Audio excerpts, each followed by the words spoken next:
Student, precision का मतलब ये होता है कि मेजर्ड वैल्यूज़ जो हैं ये एक दूसरे के कितने ज़्यादा क्लोज हैं।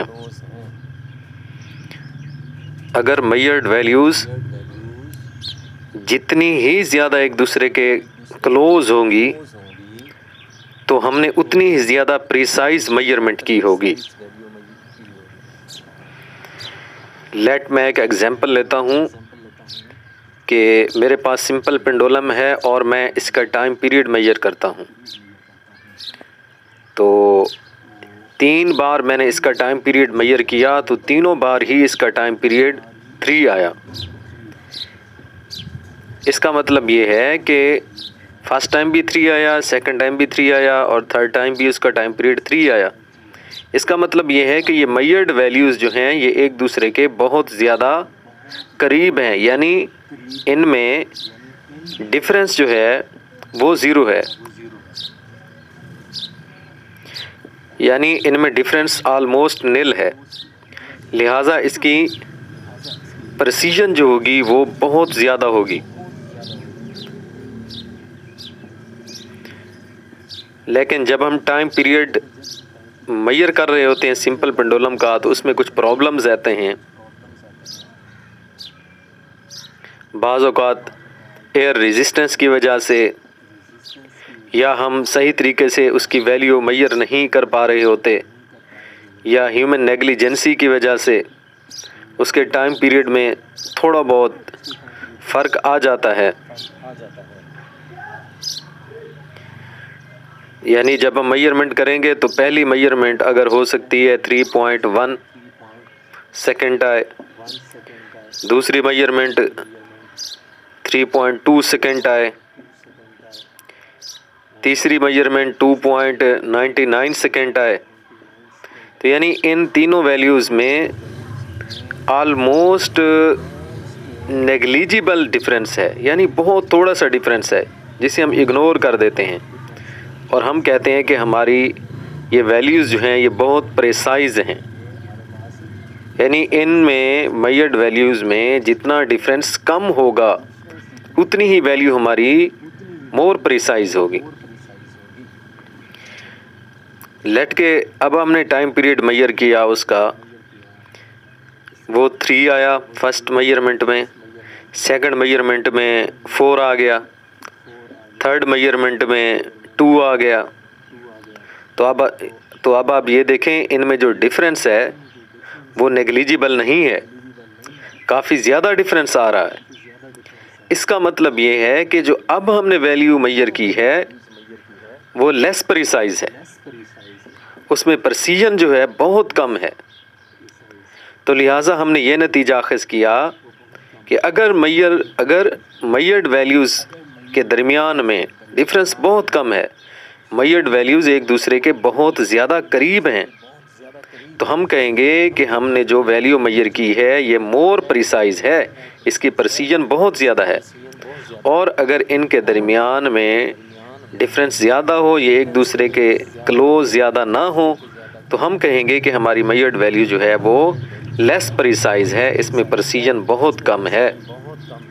तो स्टूडेंट, हम अब डिफ़ाइन करते हैं कि प्रेसिजन क्या चीज़ है। तो precision means how close the measured values are to each other, कि मेजर्ड वैल्यूज़ एक दूसरे के कितने ज़्यादा करीब हैं, इसको कहते हैं प्रेसिजन। अगर मेजर्ड वैल्यूज़ एक दूसरे के ज़्यादा करीब होंगी तो प्रेसिजन क्या होगी, ज़्यादा होगी।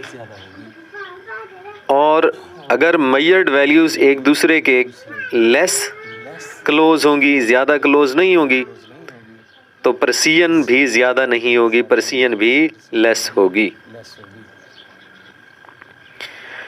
अब स्टूडेंट हम पढ़ेंगे कि प्रेसिजन को जांचने का तरीका क्या है। प्रेसिजन जो है वो किस चीज़ पर डिपेंड करती है। एक्चुअली स्टूडेंट, प्रेसिजन जो है ये डिपेंड करती है लीस्ट काउंट पर।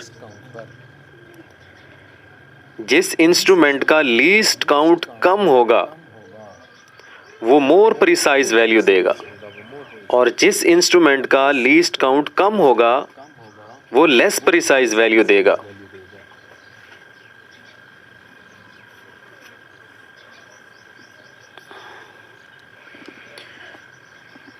तो स्टूडेंट हम लिख सकते हैं कि precision depends upon the least count of measuring device, के प्रिसीजन जो है ये मेजरिंग डिवाइस जो मेजरिंग इंस्ट्रूमेंट होता है उसके लीस्ट काउंट पर डिपेंड करती है।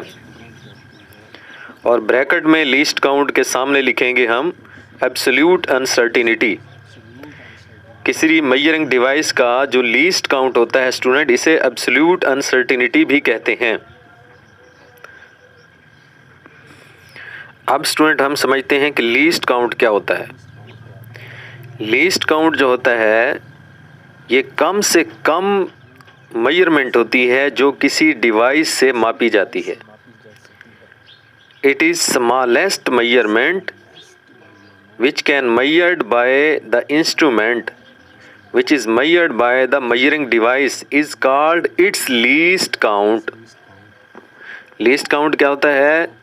ये कम से कम वैल्यू होती है जो किसी भी मेजरिंग इंस्ट्रूमेंट से मापी जा सकती है। जैसा कि हमारे पास मीटर रूल यानी कि आम जो पैमाना हमारे पास होता है, इससे जो कम से कम पैमाइश मापी जा सकती है वो 1 मिलीमीटर है। तो लिहाजा इसका लीस्ट काउंट 1 मिलीमीटर है, क्योंकि ये कम से कम जो पैमाइश कर सकता है 1 मिलीमीटर कर सकता है। और इसी तरह जो है हमारे पास अगर वर्नियर कैलिपर्स है तो वो 1 मिलीमीटर के 10वें हिस्से तक की सही पैमाइश कर सकता है, यानी उसका लीस्ट काउंट 0.1 मिलीमीटर हुआ। या सेंटीमीटर में लेंगे तो 0.01 सेंटीमीटर उसका लीस्ट काउंट हुआ। इसी तरह अगर हमारे पास स्क्रू गेज है, वो जो कम से कम पैमाइश कर सकता है वो 0.01 मिलीमीटर यानी 1 मिलीमीटर के 100वें हिस्से तक की सही पैमाइश कर सकता है। लीस्ट काउंट आम मीटर रूल यानी आम जो हमारे पास पैमाना होता है उसका क्या होता है, मीटर रूल जिसे कहते हैं, उसका लीस्ट काउंट होता है 1 मिलीमीटर। कम से कम पैमाइश वो इतनी कर सकता है। वर्नियर कैलिपर्स का 0.1 मिलीमीटर होता है, स्क्रू गेज का 0.01 मिलीमीटर, यानी लीस्ट काउंट सबसे जो कम आ रहा है वो स्क्रू गेज का है। यानी लीस्ट काउंट सबसे जो कम आ रहा है वो स्क्रू गेज का है, वो कम से कम पैमाइश कर सकता है। तो अब आप ये देखें कि इनमें से मोर प्रिसाइज वैल्यू कौन देगा? प्रिसीजन सबसे ज़्यादा किसकी होगी? जिसका लीस्ट काउंट सबसे कम है, जो सबसे कम वैल्यू को मेजर कम कर सकता है, उसकी प्रिसीजन सबसे ज़्यादा होगी। तो ये एमसीक्यूज में स्टूडेंट आ सकता है कि स्क्रू गेज, वर्नियर कैलिपर्स या फिर मीटर रूल, इनमें से सबसे ज़्यादा प्रिसीजन किस इंस्ट्रूमेंट की है? तो आप यही लिखेंगे कि स्क्रू गेज की सबसे ज़्यादा प्रिसीजन है, वो मोर प्रिसाइज वैल्यू देता है। फिर हमारे पास वर्नियर कैलिपर्स आ जाता है और फिर हमारे पास मीटर रूल आ जाता है। तो ये वाज़े हो गया कि precision depends upon the least count. Least count को एब्सोल्यूट अनसर्टिनिटी भी कहते हैं। लिहाजा जिस डिवाइस की एब्सोल्यूट अनसर्टिनिटी कम होगी उसकी प्रिसीजन ज़्यादा होगी, और जिसका लीस्ट काउंट या एब्सोल्यूट अनसर्टिनिटी ज़्यादा होगी उसकी प्रिसीजन कम हो जाएगी।